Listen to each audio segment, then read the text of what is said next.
Meron tayong inaayos ngayon guys na isang Toshiba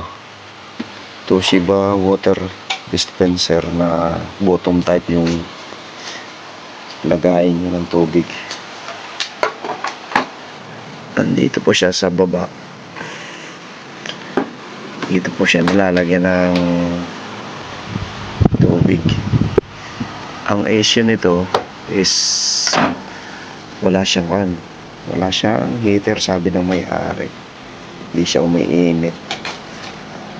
Tapos chinik po natin ang kanya mga supply. Okay naman, kompleto. Tapos yung sa switch nya,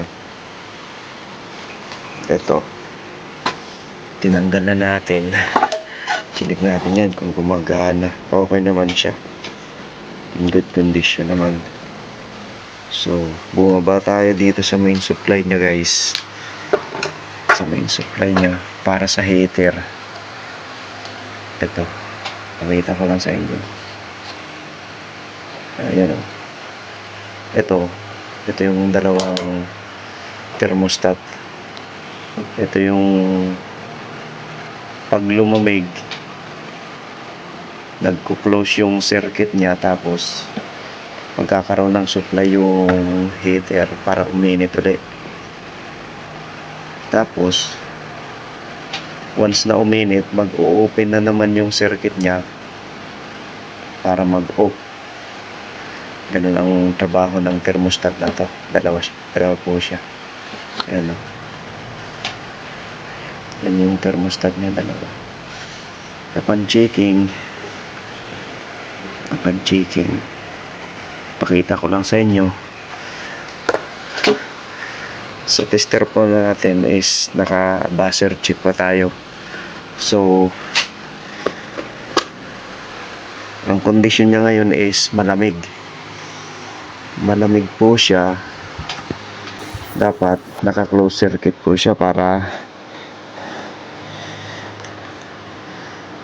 uminit kung sakaling i-plug natin sa auto 20. So pag tinister natin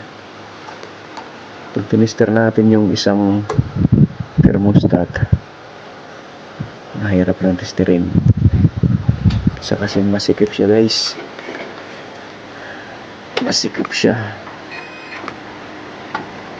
Pag tinister natin yung isang thermostat nya, ayan, tukan ko lang po ng tester.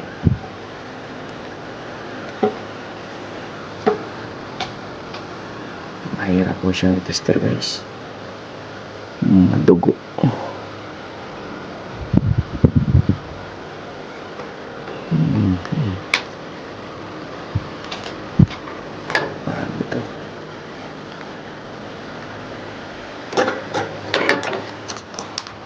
Wait lang guys. Ayan po siya guys. Pag tinister siya, naririnig po ninyo yung buzzer. Ibig sabihin good po yung thermostat na yan. Pero pag lumipat po tayo dito sa isang thermostat nya, ayan, wala siyang buzzer. Hindi po siya nagtutunan. Ibig sabihin open po yung isang thermostat. Yan po ang sira nya. Yan po. Baka na-encounter niyo po yung ganitong trouble. Hindi po siya umiinit. Itong dalawa na to, baka ito lang po ang sira.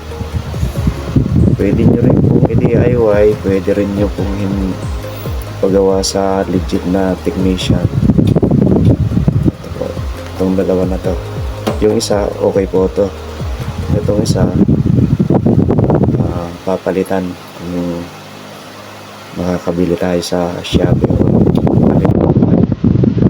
online o sa mga electronics.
Ayan na po siya guys. Kinabit ko na.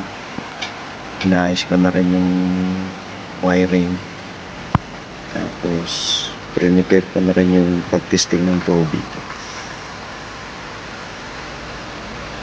Ngayon, naka-plug na po yan sa outlet. Ito po. Tapos, naka-on na rin po siya. At ngayon po, umaandar na po yung cold niya. Tapos, i-testing ko po yung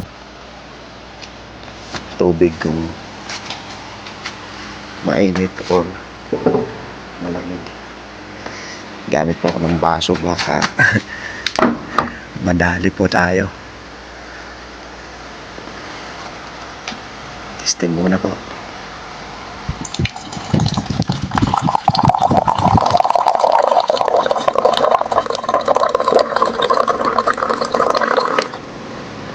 Ayun, gumagana na po siya. Kung nakikita niyo po, umuusok po yung tubig sa mainit. Ayan po. Ayan, gumagana na po.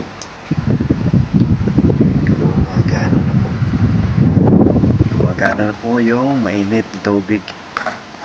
Tapos yung sa malamig,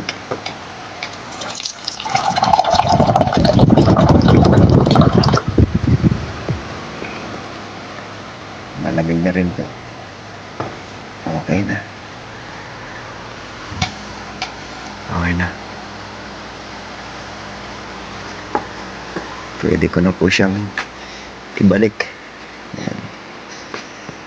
Ayan. Ang model po nito is Toshiba. Ayan po yung pangalan niya. Kaso, hindi ko po makita yung model number niya. Ayan po. Siguro. Basta ang kon niya po nito is sa baba po yung lagayan ng tubig. Hindi nyo na po siya bubuhatin. Ayan, dito po siya nilalagay yung ilagay ko lang po sa labas para mai-testing kung magana. Okay. Okay na po. Salamat.